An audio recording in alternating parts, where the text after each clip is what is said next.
Live. I'm Hannah Storm. A tremendous football brain trust with us today. We got Louis Riddick, Peter Schrager, Booger McFarland.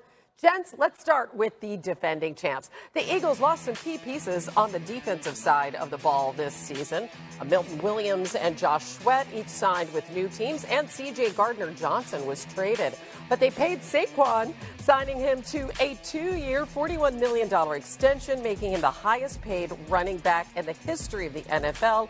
They also signed All-Pro linebacker Zach Bond to a 3-year deal. And Kevin Patullo will be replacing Kellen Moore as offensive coordinator. Patullo spent the last 4 seasons as the Eagles passing game coordinator and held the title of associate coach the last 2 seasons. New on NFL Live, he was asked if that offense would look different this fall. So I think really when you say different, I think it's going to be like, what do our players do best, like it's been? And then from there, we just expand upon it. Hey, we're really good at this. Let's bring this to the table and try this and see where we can take it. And I think really when you look at just our staff as a whole, we've added some new coaches, so they bring some other layers to it too, and then the knowledge of what they have from their background. So I think as we go forward, as we build this thing together as a staff, you'll see some new wrinkles here and there, but more so it's just kind of building on what our players do best. And here's the thing, having new play callers, that's nothing new for Jalen Hurts. Patullo, who was an associate head coach, well, this will be his 12th different play caller since he started college back in 2016. And for Hurts, it's his 6th different since entering the NFL in 2020. Despite this, he has the 8th most touchdowns in this span and has the 5th best winning percentage of any quarterback. So, Peter, to what extent do you think he will have to adjust again?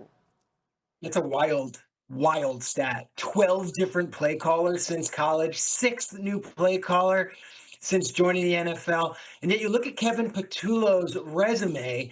In recent years, he has made a steady climb. He started off with the New York Jets, where he was an assistant coach. Then he went to the Colts, and then he was, of course, with the Eagles all these years. So those Colts and Eagles years, who is he working with?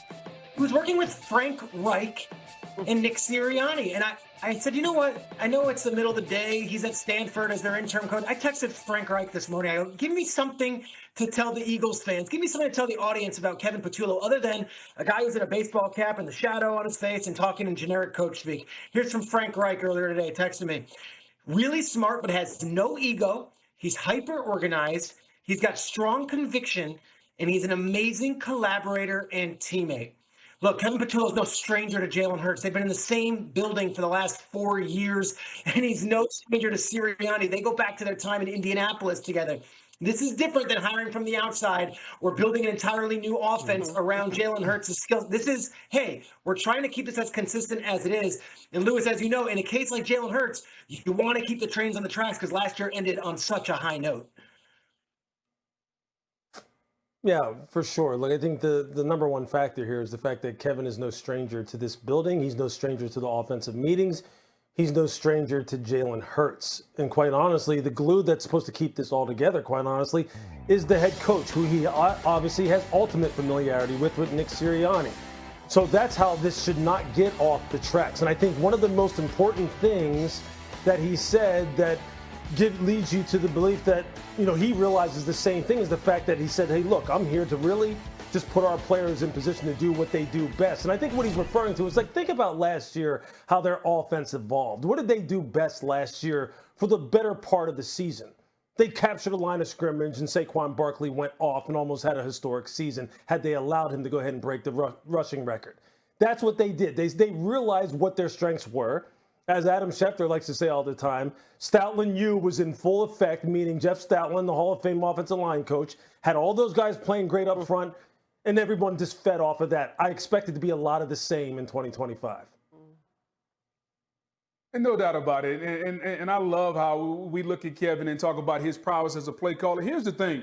I don't care if me, Schrager, or Louis Riddick, I don't even care if Hannah Storm was calling plays. Here's the one thing that we know. Is that the offensive line is really, really good. We know that the quarterback is really good at running the football. We know that you have Saquon Barkley in the backfield. It doesn't take a genius to put the offense together around that. It's going to stop and start with their ability to control the line of scrimmage and run the football. And then you build off of that. with the quarterback run game, the play action pass, and some little wrinkles that every offensive coordinator comes in. This is no different than any business in the NFL. Anytime you get someone new in charge, they always want to add their own little touch so they can say it's their offense. I suggest that Kevin's going to do that. But at the end of the day, when it's all said and done, they are going to run the football and play action pass and take shots down the field to their big play wide receivers. It was successful last year, and I think it'll be successful again this season. Yeah, dance with what brung you. No reason for wholesale changes there. We got to show you, because you guys have been talking about Saquon, this amazing craftsmanship of this window above a transom. Look at that. That's the reverse leap by Saquon, captured in stained glass. He's leaping, I guess, reverse leaping over the front door. There's no truth to the rumor that that's actually Louis Riddick's house, though, actually. But it could be. No, All right. might be. No truth to that. The Cleveland Browns began their first OTA session yesterday with the most notable absence from voluntary workouts being Myles Garrett. Apparently, if you look at his Instagram, he's in Japan.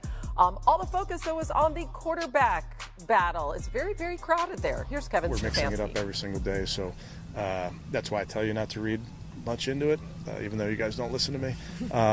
But we're just trying to get guys exposure to different concepts, those type of things. So we're not leaning into or worried about the order at this moment. Because it's a good question to bait somebody into answering, and no matter how they answer it, it kind of makes the guy that's answering it look bad.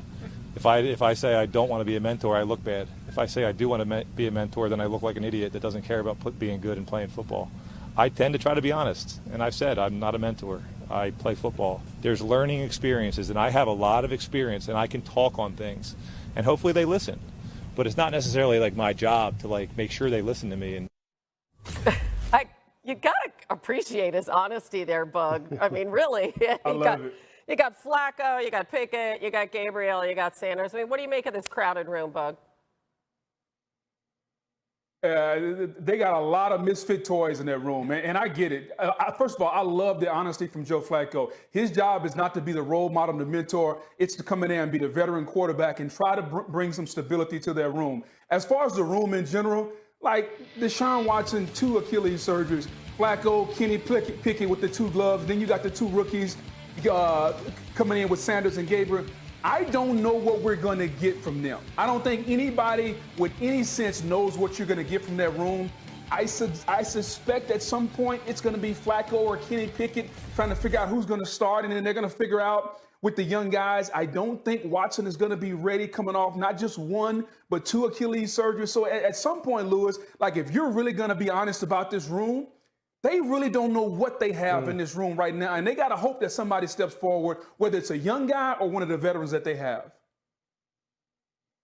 Look, it's really going to be all about rep efficiency, right? As a player, that's what you're looking for. As a coach, that's what you're looking for. Meaning, look, everyone's not going to get equal reps. Everyone's not going to get the same amount of reps, exposed to the same looks, get the same number of throws in each period, whether it be first down, second down, third down, red area, 2-minute.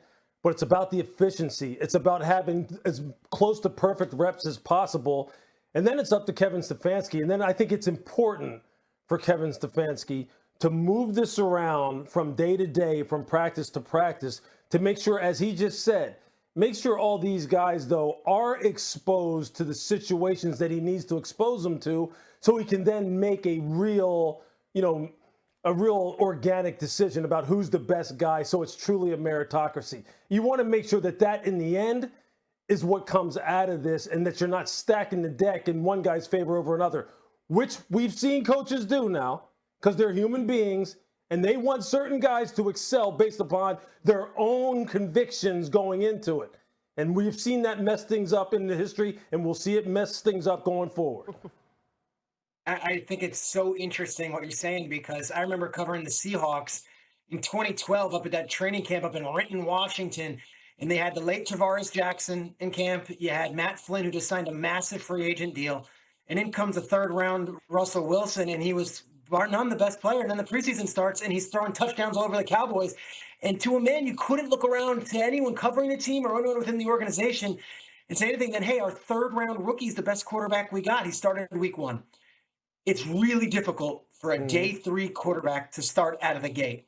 But with the current situation, and you have a Joe Flacco who has been there, done that, and has been there, done that with this team. And you have Kenny Pickett, who was a backup last year, and you have Dylan Gabriel, who no one else really saw as a day 1 or day 2 pick other than the Cleveland Browns. There is a window. But for Shedeur to have that opportunity, he has to outwork and outplay those guys every single day, because the uphill battle of being a day 3 pick, that is real. Yet I think there is a window open, and in other situations where there's a bona fide starting quarterback, there wouldn't be. So there is an opportunity for Shedeur to win this job. Yeah, and you bring up the Wilson comparison, maybe the guy nobody saw coming, and then in no time he brought them to their first Super Bowl championship. That was quite a story. All right, we're just getting started. That's a joke. He shouldn't. That is, this to me is a joke. What are you going to bring him in for 1 year? Are you kidding me? I mean, that's not the Steelers' way, right? No, man, that guy needs to stay in California. Thank you. And Thank you. chew on bark and listen to the gods out there. Hey, Peter, I love this. This is a guy who has won 4 Super Bowls with the Steelers, but he sounds like a disgruntled talk show call-in fan talking about this. Terry Bradshaw's amazing. I worked with him for 10 years at Fox. Says he wants to chew on bark. That's my line now to anybody I don't want to talk to. Go chew on bark. I'll tell you this, with the exception of Charles Barkley, I don't think there's anyone who gives less of a you-know-what talking about current players today than Terry Bradshaw. I've seen him ruffle feathers with Ben Roethlisberger. I've seen him ruffle feathers with Mike Tomlin, and he had no problem speaking his mind on Rodgers. And I'll tell you what, talking to a lot of Steelers fans, he ain't the only one. Yeah, exactly. They're saying, preach, Terry, preach. All right, meanwhile, moving on. We head north where Vikings head coach